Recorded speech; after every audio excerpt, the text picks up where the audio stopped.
January was such an interesting reading month for me. I read 4 books. I loved 2 of them. I really liked one of them.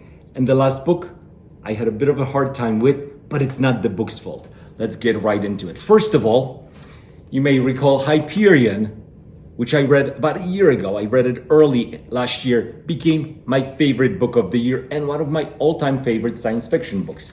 I wanted to read Fall of Hyperion, but I decided, well, let's reread Hyperion before I dive into it. So I read them back to back. Hyperion on the second read proved to be even better than on the first one. It was great. I obviously picked up more of the story, more nuances. The world building was excellent. Each tale was unbelievable.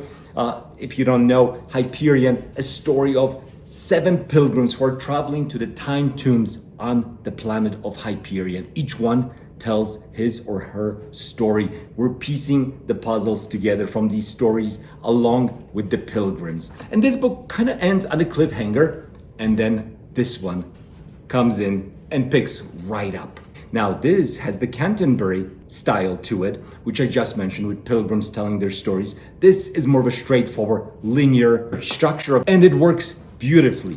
While Hyperion was a revelation to me, this book may have outdone it. So many elements here work beautifully. For one, in book 1, we meet these pilgrims. In book 2, we are so familiar with them. I was rooting for each and every single one of them. The banter between them, the slow development of found family vibes in this book was fabulous. We're also introduced to new characters and they're excellent. The female protagonists are great in this book. Women are stepping up in this one in a big way, and I loved it. It was incredible. Of course, we've got the Shrike. We get so much more of him. Here, he's kind of in the shadows. Here, he's very much, or it is very much at the forefront. Beautiful development of that ultimate weapon of death in this book. Also, the world building in this book is incredible. Hyperion is fantastic. This takes it to the next level. I felt like I'm in a real world. I was imagining things as I was reading it. It was so easy to do that. Sometimes it's quite difficult to kind of visualize it with sci-fi books. This is super easy. It's not over-described, not a lot of info dumps, but it's well done. I mean, Dan Simmons can really write. So he's connecting 2 things. He's writing high concept, ideas, artificial intelligence, time travel, pretty dense subjects at times, but he's writing it in such a way that you're breezing right through it. And there is a human element that he's able to express beautifully. This is exactly what was lacking, I suppose, from the 3-body problem. Fantastic ideas, but the humans were kind of wooden. They were all the same. Not so here. Each one has his or her own voice. You feel like they're real people. You root for them or against them. Fabulous. I love the Fall of Hyperion. I think even more than Hyperion. It's just a fabulous tale, well executed.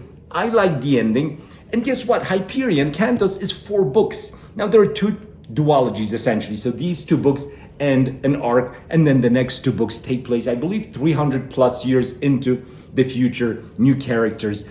But this was the ultimate. High stakes, fabulous, beautifully written. I mean, we're intertwining these high science fiction elements with poetry, with lyrical writing, with melancholy. I mean, these books are beautiful. These books are beautiful. I cannot wait to get into Endymion and the Rise of Endymion. And I'm hoping with those 2 books, Dan Simmons can approach the level of mastery that he found with these books. Let me know your thoughts on Hyperion and Dan Simmons. I want to read more of him. This is so exciting. I found possibly one of my new favorite authors. Of course, it's only 2 books, so it's a little early to tell. But I mean, if the level doesn't drop way down, I think that's going to be the case. I have The Terror on my shelf. I want to read that sometime this year. Let me know what else you've read from Dan Simmons. I know he's written quite a bit of horror also. And I'm not a huge fan of horror, but I do like Stephen King, so I'm not opposed to reading horrors. And I think from someone who can write them well, like Dan Simmons, I'm guessing I'm going to enjoy them quite a bit. Of course, there's more sci-fi also from him with the Olympus Ilium. I am just a fan. I'm super excited to have found these books. Oof, great stuff. Let's continue now. Another book that I read in January was The Long Way to a Small, Tiny Angry Planet. This was fun. This was a book that I enjoyed. This was a good read. Becky Chambers has some big ideas here. She gets a little bit political. She sneaks it in a good way. Not like Stephen King sometimes sneaks his political views and hits you over the head with them. This was done well. Some things about abortion, for example, the way humans treat kids, and perhaps that's not the only way to look at rearing children. Aliens may have completely different ideas. There were some fun things here. The found family vibes. I mean, it's cozy, it's solar punk, it's optimistic, it's good stuff. And it does have actually higher stakes than I imagined. I thought this was just gonna be, a bunch of people and aliens kind of bouncing, flying around in space. And it was to a certain extent, but there's also some world building, light, not like Hyperion, and some tension as well. So I really like this book. It was a good read, like a 4 out of 5. Definitely solid, maybe a little bit too long, I would say. Some weird sexual innuendos, perhaps, but overall, I liked it quite a bit. And I like Becky Chambers. I really liked the book one in the Robot and Monk series. That was just such a good read, came to me at the right time. Speaking of the right or maybe wrong time, Samuel R. Delany, Babel 17, or Babel, I say Babel 17, came to me, I think, at the wrong time. This was the first book that I read in January. Started, I think, January 1st, and I had a lot on my mind. Work-wise, it was beginning of the new year. In business-wise, it was a busy time, and this book deserves attention that I could not give it.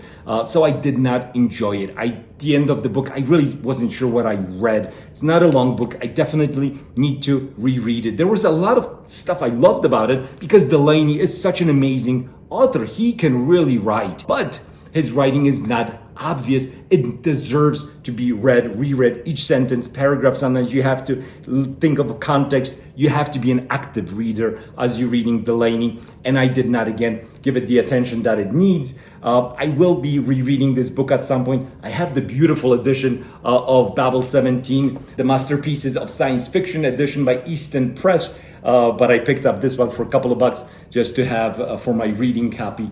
And I was gonna read Dahlgren this year, but right now I don't know if I will. Dahlgren is much thicker, and I probably need to dive into Babel 17 again. So I'm gonna put Delany on hold for a bit, and yeah, there's so much to read.